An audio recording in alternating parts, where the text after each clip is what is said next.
Uno de los recursos más disponibles que tenemos, más a la mano, es el de la creatividad. Fíjense que normalmente uno dice, soy creativo o no lo soy.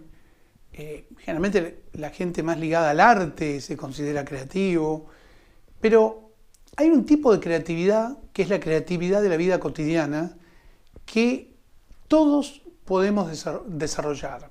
Esto es lo interesante, que la creatividad no es algo limitado para pocos, es algo al alcance de todos y que todos podemos desarrollar y sobre todo aplicar en nuestras vidas. Entonces, ¿cómo aprendemos a ser más creativos? Bueno, hay un punto que es clave, ¿no?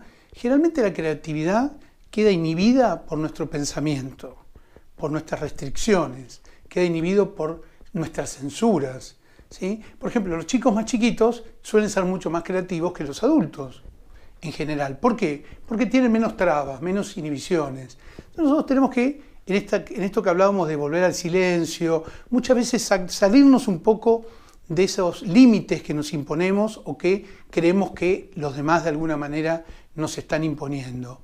Entonces, ser más creativos implica en primer lugar tener esa actitud. Esa actitud nos va a permitir a su vez tener lo que se llama fluidez. ¿Qué es la fluidez en la creatividad? La fluidez es aquella capacidad de producir muchas ideas, ¿no? Por ejemplo, ¿para qué puede servir? Y yo podría decir, no sé, ¿qué puede servir esto? Y uno podría decir, bueno, eso es un control del aire acondicionado. Perfecto.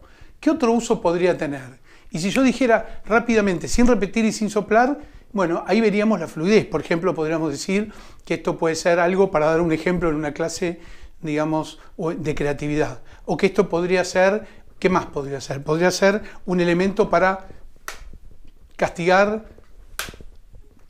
vamos a poner, si hago algo indebido. También podría ser que esto podría ser algo para tirarle a alguien por la cabeza, un instrumento, un arma de defensa. Bueno, está todo bien. ¿Por qué está todo bien? Porque no hay restricciones.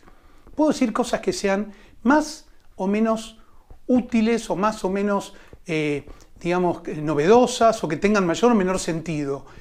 Hay que soltar la creatividad. Soltar la creatividad es no ponerle un límite. Puedo decir de esto prácticamente cualquier cosa y ninguna tiene que ser censurada.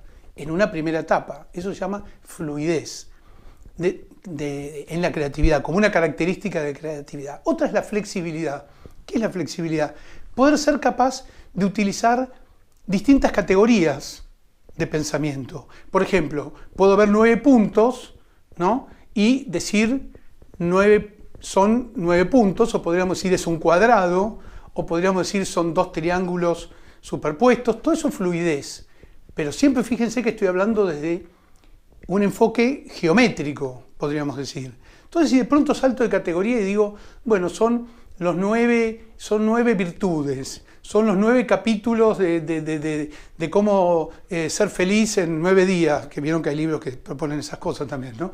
Bueno, pueden ser 9, como me dijo una vez alguien en una clase, 9 mexicanos vistos desde arriba, con los sombreritos ahí. Bueno, podría decirse cosas de todo tipo. Fíjense, sigue siendo fluido, pero a la vez es flexible.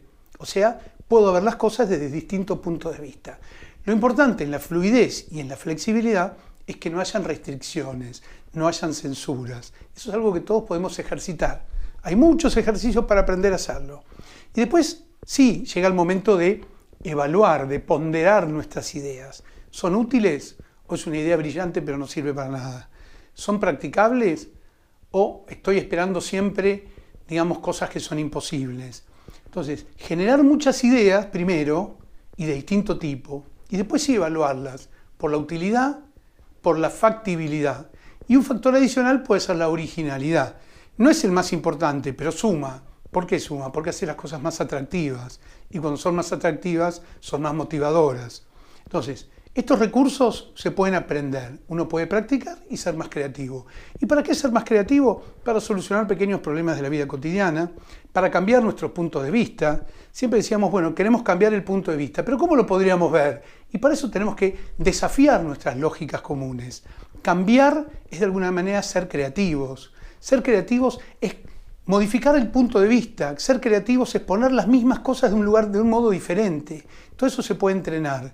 Entonces, la propuesta y la invitación es aprender a ser más creativos. Y voy a poner uno de los tantos ejemplos de recursos que tienen que ver con la creatividad, que es el de los 6 sombreros para pensar, que describió un pensador, digamos, del tema de la creatividad, que es Edward de Bono, que él justamente mencionaba que uno podía ver las mismas cosas desde distintos ángulos. Por ejemplo, puede pensarlo desde un lado de todo lo positivo que puede tener. Ejemplo, vamos a hacer un curso, digamos, de psicoeducativo para el público, para que pueda aprender a vivir mejor y darle elementos. Perfecto, esa idea, ¿cómo nos parece? Y por ahí uno dice, me parece que está buena, me entusiasma, es una buena idea por tal o por tal motivo. Bueno, perfecto, una valoración positiva. Otro podría decir, no, eso no sirve porque eso a poca gente le va a interesar, hay mucho, se va a repetir. Pensamiento crítico. ¿Es para desechar? No. A veces eso permite ajustar la idea. También vale, y de Bono le pondría un sombrero negro. Otro sería, bueno, ¿hay mucho? ¿Cuántos cursos hay de este tipo? ¿Cómo son esos cursos? Sombrero blanco, describe las situaciones. Y así, ¿no? El sombrero blanco para describir, el sombrero positivo para tener optimismo, para ir para adelante, para ver las cosas, lo bueno de las cosas, el sombrero crítico o negro, no importa el color, pero en este caso es clarito, como para ver lo negativo y tratar de corregirlo. Y después hay un pensamiento que tiene que ver con lo creativo, el pensamiento verde, creo que usar el verde, bueno, no sé si verde o amarillo, pero como ustedes entienden es irrelevante. Son ejemplos. Pensamiento creativo, ¿cómo puedo hacer en base a todo lo analizado para que esto llegue mejor? Eso sería pensamiento creativo. Hay otro pensamiento que es emocional. Bueno, no sé si va a andar bien o mal, pero lo quiero hacer. ¿Y por qué? ¿Y por qué lo quiero hacer? Me gusta hacerlo y lo voy a hacer. Ese es el pensamiento emocional. Como otro puede decir, no va a andar, sin demasiado argumento, simplemente tiene la intuición que no va a andar o la intuición que sí va a andar. Eso es pensamiento emocional y es el pensamiento con un sombrero rojo. Por último está el pensamiento que, digamos, el que organiza a los demás. Uno puede tener montones de recursos, pero si no son organizados y si uno no es metódico a la hora de pensar, es caótico. Es como hace nuestra mente, ¿no? Bueno, sí, voy para adelante, bueno, no, voy para atrás, doy el examen, no lo doy, le digo, no le digo, pero si le digo, ¿qué va a pasar? Y si no le digo, bueno, paremos un poco. ¿Qué tiene de bueno decirle? ¿Qué tendría de malo? ¿Tengo otra forma de decirle? ¿Sí? Etcétera. Es decir, organizo el pensamiento. Eso lo puedo hacer conmigo mismo, lo puedo hacer con los demás, lo puedo hacer para trabajar en grupo. Y es un ejemplo que facilita la flexibilidad del pensamiento, que es uno de los caminos para ser más creativos, para buscar más alternativas, para buscar mayores soluciones.